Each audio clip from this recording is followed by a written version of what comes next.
Salut à tous, bienvenue dans le 1330. Comment allez-vous? Alors attention parce que nous avons deux amis aujourd'hui. Nous avons Salaheddine Guigui et Hamza Salimi. Comment allez-vous les amis? Super, super. Ça va, ça va. Une doublette et c'est la deuxième fois qu'on a une doublette et la semaine prochaine on aura encore une doublette, dis donc. Et ça je vous le dirai tout à l'heure avec un peu le calendrier et on va parler de quelque chose de pointu. Attention, quand j'ai entendu le thème du jour, je me suis dit waouh, ça va être bien précis. Ce sont les phases d'alimentation d'un entrepôt de données. Attention. Donc là on va voir tout ça. On a sur le chat CEO qui nous dit bonjour.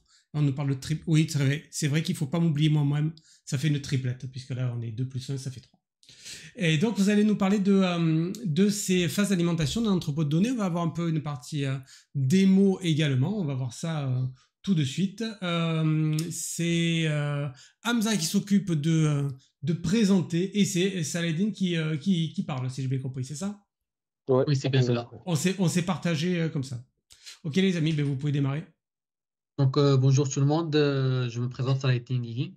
Aujourd'hui, avec mon ami Hamza, on va vous présenter les différentes phases d'alimentation d'un entrepôt de données.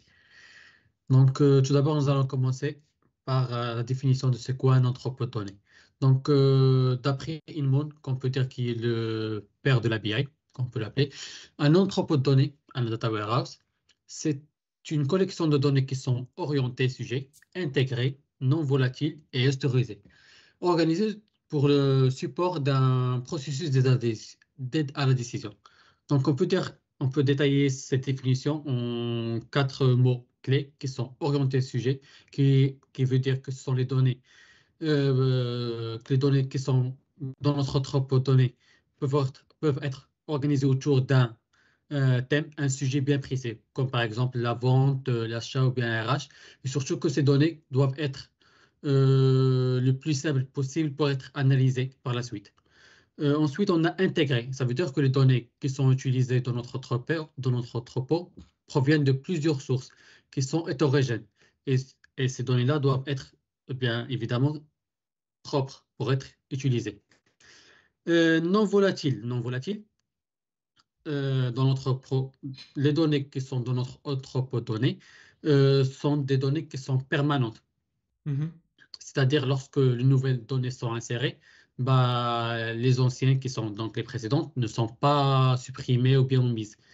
Et aussi, les différents utilisateurs par la suite qui utilisent le data warehouse n'ont un accès qu'un accès lecture. Ça veut dire qu'ils ne peuvent pas modifier les données. Et enfin, on a historisé, ça veut dire que les données sont stockées dans le temps pour avoir par la suite un historique de toutes les transactions, par exemple, qu'on a dans notre data warehouse. Donc, si on veut résumer à peu près cette définition, ça veut dire que le data warehouse est un dépôt de données provenant de plusieurs sources qui sont traitées et organisées pour des fins analytiques par la suite, pour la meilleure prise de décision. Ok. Donc, pourquoi un data warehouse? Slide suivant, s'il te plaît, Hamza. Les avantages d'un data warehouse, pourquoi un data warehouse? Tout d'abord, pour une meilleure qualité de données. Les données qui proviennent de plusieurs sources, comme je disais tout à l'heure, les sources qui sont hétérogènes, avant d'être chargées dans notre entrepôt de données, ils sont traités et transformés afin qu'ils soient intégrés. Ils doivent suivre une norme bien précise, donc une meilleure qualité de données. Un meilleur reporting analytique, cela veut dire bien sûr une meilleure prise de décision. En ayant accès à des données qui sont de bonne qualité, fiables, cohérentes, la prise de décision sera par la suite plus fiable et plus facile. Un requêtage plus rapide, puisque les données, comme j'ai dit, meilleure qualité de données, donc une meilleure accessibilité aux données, puisqu'ils sont déjà structurés dans le data warehouse, donc un accès plus facile. Et une visibilité historique, donc c'est l'un des plus grands avantages d'un data warehouse, c'est qu'on a, qu'on a des données qui sont historiques. Donc il est possible de suivre les tendances et les changements au fil de l'eau. Par la suite, qu'est-ce qu'on a? On a comment se charge un data warehouse. Donc, comme je le montre ce schéma, on a plusieurs sources de données. On a des ERP, par exemple, comme SAP, des CRM.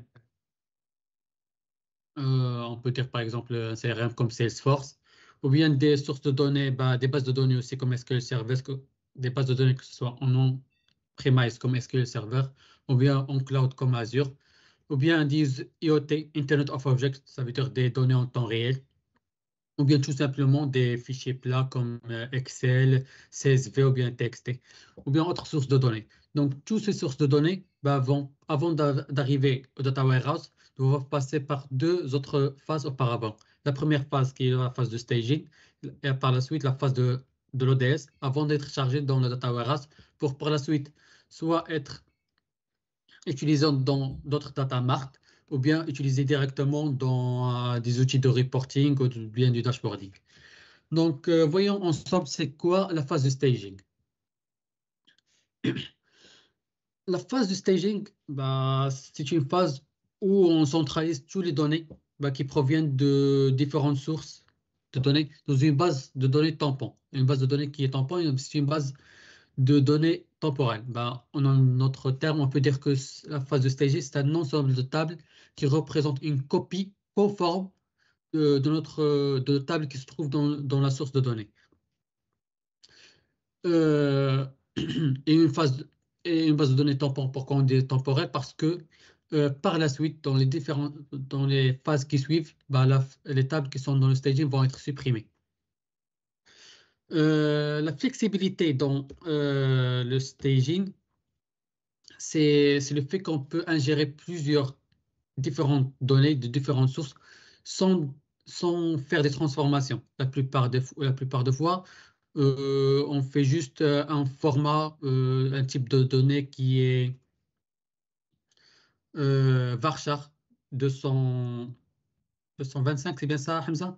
Oui, oui, Oui, un ça varchar dépend. de 225, c'est pour ne pas avoir Ah, des un max, données oui. rejetées. Des Oui, données un max, rejetées. oui.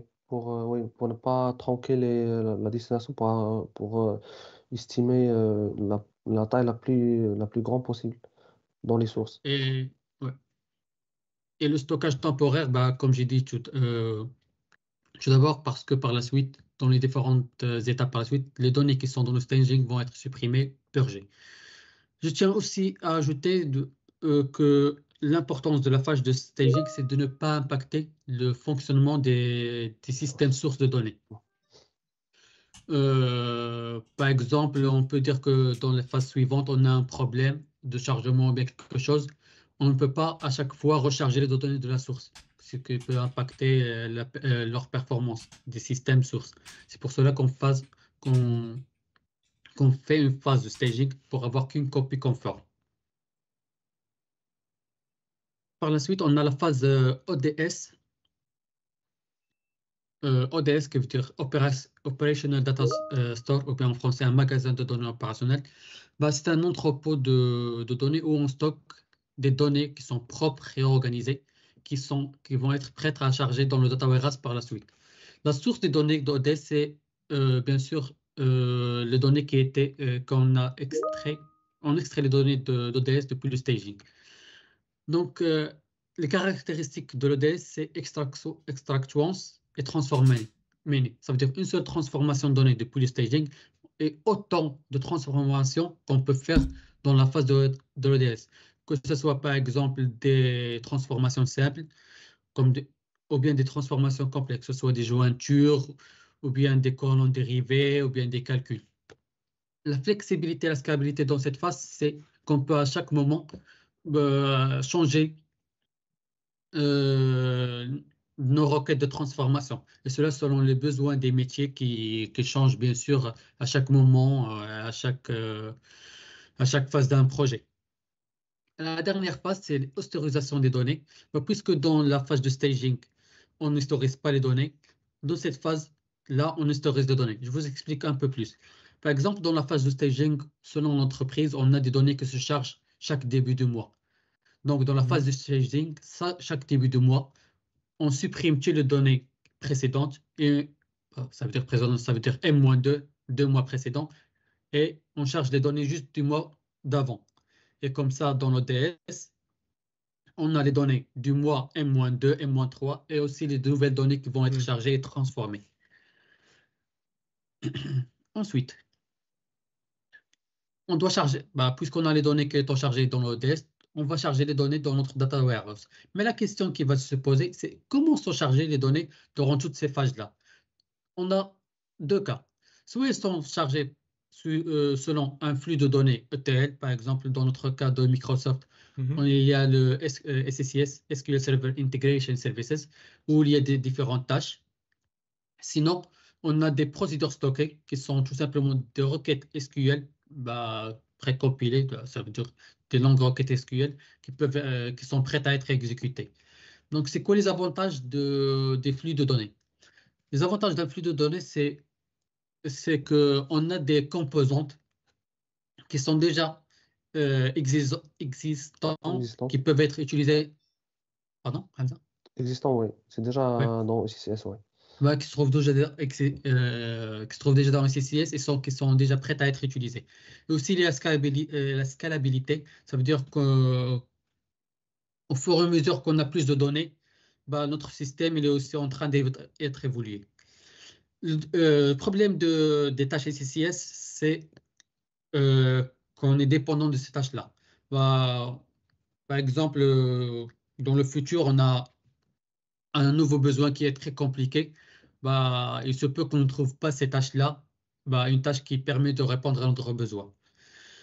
Maintenant, passons aux procédures stockées. La procédure stockée, comme je dis, ce sont des requêtes SQL qui sont écrites à la main. Donc, les avantages, c'est la flexibilité et la réutilisabilité. On peut le réutiliser, on peut modifier notre code autant de fois qu'on le veut, on peut le réutiliser.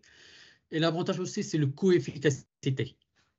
Le coût, ça veut dire que c'est moi qui code, mon programme. Ça veut dire que je connais très bien mon programme. Efficacité, ça veut dire qu'il répond directement à mes besoins. Et le problème, c'est l'effort de développement et la scalabilité. L'effort de développement, parfois, on est arrivé à faire on peut arriver à des centaines ou bien des milliers de lignes pour coder un peu un chargement de notre table. Mais dans les cas réels, ce qu'on utilise la plupart des fois, c'est un mix entre les deux. On utilise les flux de données avec les procédures stockées. Par la suite, Hamza, dans la démo, il va vous montrer comment on peut mixer entre les deux. Et au niveau des déclencheurs, je sais qu'il y en a sur les tâches des SSIS, et pour les requêtes, est-ce que c'est que déclenchement manuel ou tu peux avoir des déclencheurs genre toutes les 2 semaines de je lance? Si. Tu peux faire une planification au niveau du SQL Job pour lancer tout le projet SCCS. Donc, tu peux le planifier, par exemple, 7h du mat, 10h du mat, et il va se lancer et charger le tout à cette heure-là. Tu charges le staging ODS de la warehouse donc automatiquement. C'est un lance Ou bien un lancement automatique, par exemple, à chaque fois où tu as une modification dans la source de données, automatiquement, ça se déclenche en début de journée, ou bien début de semaine, ou bien début de mois, selon la politique de ton entreprise. Ça dépend plutôt du métier. C'est le métier plutôt qui fixe la fréquence de l'exécution. Après, vu que tout est historisé, faut pas non plus avoir des exécutions toutes les 4 secondes parce que sinon ta base de données explose. Ça explose, ça explose là. La plupart des fois, la plupart des grandes entreprises, c'est une fois par mois. Ok. D'ailleurs, même la storisation, c'est parfois le métier peut demander l'historisation s'il y a nécessité, s'il voit que c'est nécessaire que les données seront historisées. Sinon, ça sera un absert simple. Il n'y a pas de besoin pour l'historisation. Ok. Slide suivant. Ouais. Et maintenant, on passe au chargement de data warehouse. Dans le data warehouse, on a bien un schéma très défini en table de faits et table de dimensions. C'est quoi les tables de dimensions? Les tables de dimensions, bien comment on peut les appeler, ce sont des axes d'analyse. Ce sont des tables qui contiennent des informations descriptives. Par exemple, comme une table qui a des catégories, ou bien une table des produits, ou bien une table de données. C'est juste des données, ou bien géographique. Donc, c'est juste des données qui sont descriptives. Ce qu'il faut retenir dans les tables de dimension, c'est qu'elles contiennent des informations qui sont uniques. Chaque ligne, elle est unique. Il n'y a pas de doublement. Et pour cela, où on a chaque ligne, il a une colonne qui s'appelle ID, qui est différent. C'est ce qu'on appelle une clé primaire, qu'on va voir où on va l'utiliser par la suite. Donc ça, c'est la table de faits. Et la table de dimension, c'est une table qui contient généralement des enregistrements qui sont associés à des transactions, des événements, par exemple comme les achats ou bien les ventes. Et aussi, c'est une table qui stocke juste des mesures qui sont quantitatives. Donc, il est juste, juste des données qui sont quantitatives. Et dans cette table de faits, c'est là où il contient des clés étrangères. Les clés étrangères sont les clés qui permettent de faire la relation avec les clés primaires des tables de dimension. Et comme cela, on a vraiment un schéma, comme le montré de schéma en bas, par exemple. Soit on a un schéma en étoile, ça veut dire on a une table de fait qui est une table de vente, qui est reliée avec une table de dimension. C'est une relation unique 1 à n, et aussi les tables de dimension, ils ne sont reliés qu'à la table de fait. Ou bien on a aussi, par exemple, un schéma qui est un flocon de neige. Ça veut dire qu'on a une table de faits qui est reliée à une table de dimension. Et les tables de dimension, elles peuvent être reliées à d'autres tables de dimension. C'est comme ça, c'est comme un petit flocon de neige où au centre, on a notre table de faits. Et après, il est entouré à table de dimension qui sont reliées à d'autres tables de dimension. Donc, C'est-à-dire c'est un nouveau type de granularité. Il veut dire ça là. C'est-à-dire ici, on a une granularité par département, par région. Oui, on voit. Donc, on peut dire que comme ça, on a résumé notre chargement de notre data warehouse. Je laisse maintenant la main à mon ami Hamza pour Oui, vous montrer une petite démo.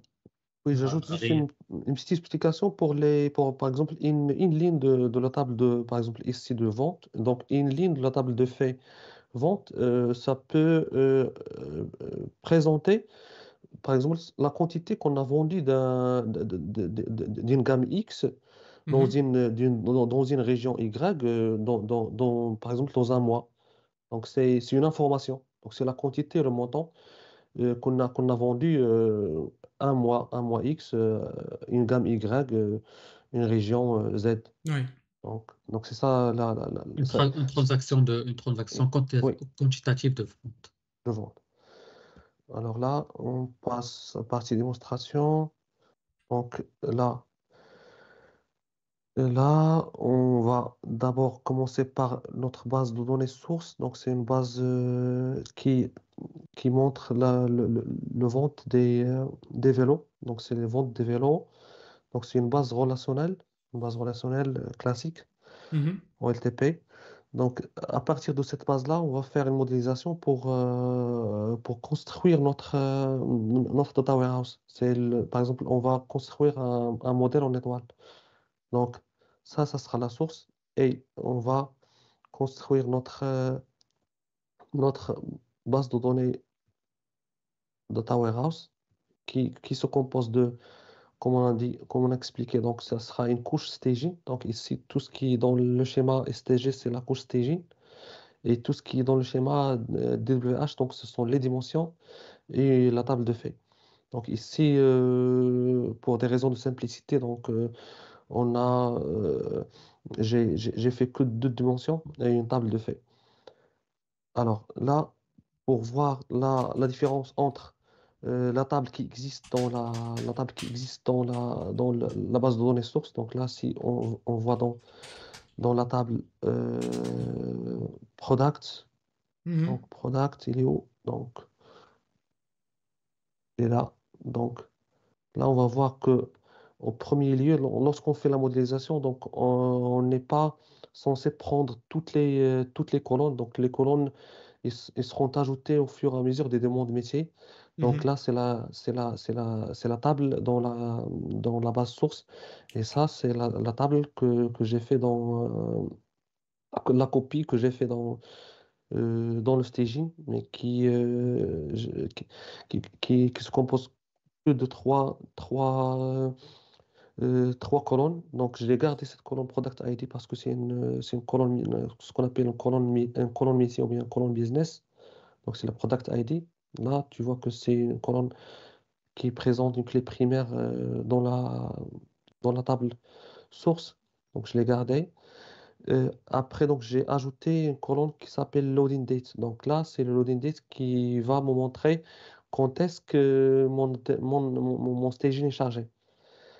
Donc là, si je fais un sec, donc là déjà, j'ai exécuté mon package une fois. Donc là, mon chargement, c'était le 15. Donc c'est le 15. Donc je vais faire un chargement de temps réel. Donc là, ce que je vais faire un truncate.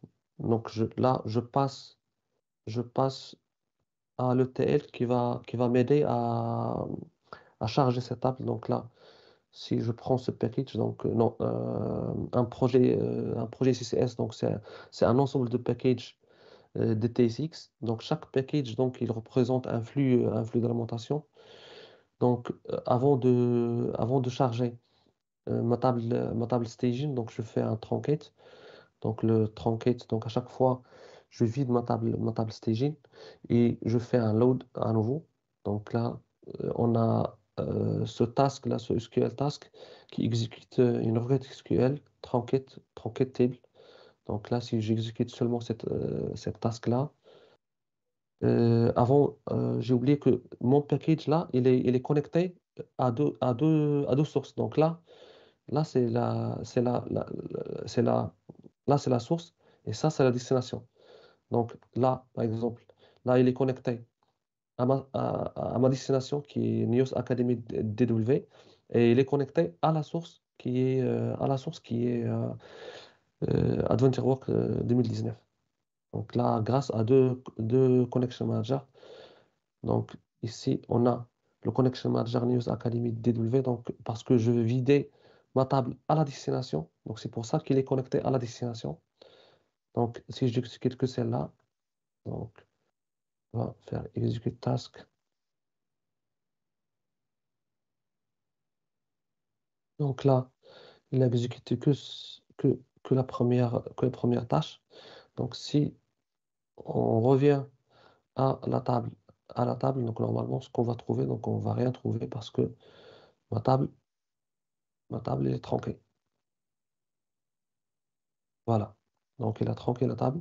Après, ce qu'il fait, c'est il se connecte à la base de données de source. Donc c'est la base de données AdventureWorks 2019. Il se connecte il prend la table product.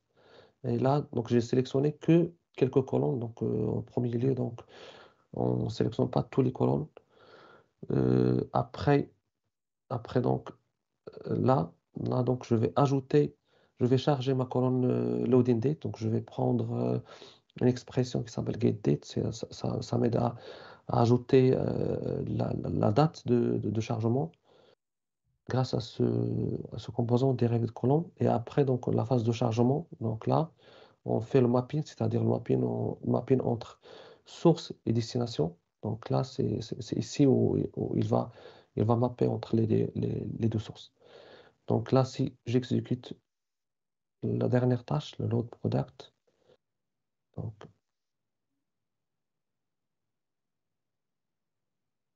là, combien on a 504 lignes qui seront passées. Donc pour être sûr, donc on va voir sur la source combien de lignes déjà on a. Ça, c'est juste pour des raisons de vérification. Donc si on fait déjà c'est 504. Donc si on fait si on fait un count étoile tout ça, donc on va voir 504 et c'est bien le nombre de colonnes qui ont passé. Et si on va dans notre destination, dans notre destination pour checker est-ce qu'on a bien les colonnes qui sont remplies. Donc, on lance la source, on va dans staging. Si on fait un select étoile ici, donc là, voilà, donc on a bien 504 dans la couche staging qui seront chargés à 13h, 13h52. Donc on est bon, donc on est bon. On a bien les données de la source. Après, je pense que ça sera pareil pour toutes les autres tables. Donc on va arrêter l'exécution. Donc on aura un package par staging. Donc là, on a terminé cette phase de copie de la source. Donc on va passer à la phase de chargement, d'alimentation des tables de dimension. Donc pour les tables de dimension, ce qu'on fait, c'est on fait appel à des procédures stockées. Donc là, c'est là où Salah a dit qu'on fait des mix entre les deux. Donc c'est des mix entre la phase ETL et la phase procédure stockée.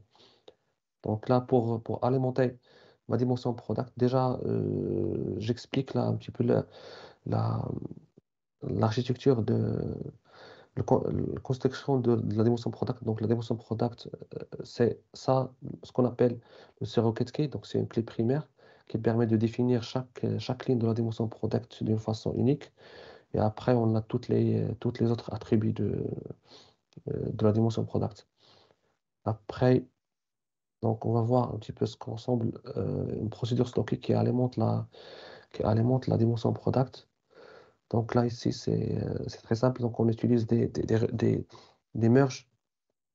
Ce sont des requêtes merge qui vont comparer entre la table de staging. Donc, qui vont faire une comparaison entre la table staging, qui est normalement la source de ma dimension, et la table de dimension.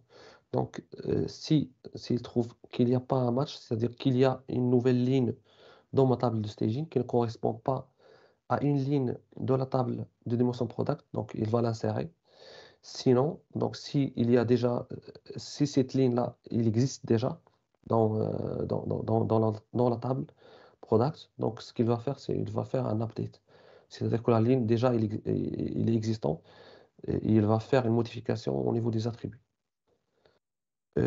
Cette procédure stockée, normalement, tu as bien posé la question, Steph, tu as posé la question comment cette requête-là elle est exécutée, c'est ça? Tout Donc à fait. là, Quel était le déclencheur? voilà, le déclencheur, c'est qu'il sera embarqué dans un package ICCS. Donc voilà, là, ici, c'est une tâche ICCS qui lance une requête exec qui va exécuter la requête, la procédure stockée qui existe dans la base de données. Et après tout ça, tout ce projet SSIS, il sera, il sera ajouté il sera planifié dans ce qu'on appelle, il sera déployé déjà dans ce qu'on appelle Integration Services Catalog. Et une fois le projet est déployé, il sera ensuite planifié dans un job, Donc, on va créer un job pour un new job qui va être planifié, c'est-à-dire qui va être schedulé dans une heure de la journée. Ça dépend du métier pour spécifier la fréquence du lancement du projet CCS. Ok. Donc je pense là, ce qui reste, on a parlé de l'alimentation des dimensions. Donc c'est généralement par des procédures stockées qui utilisent des requêtes merge. Qui compare destination, source et destination, qui font charger le delta entre les deux.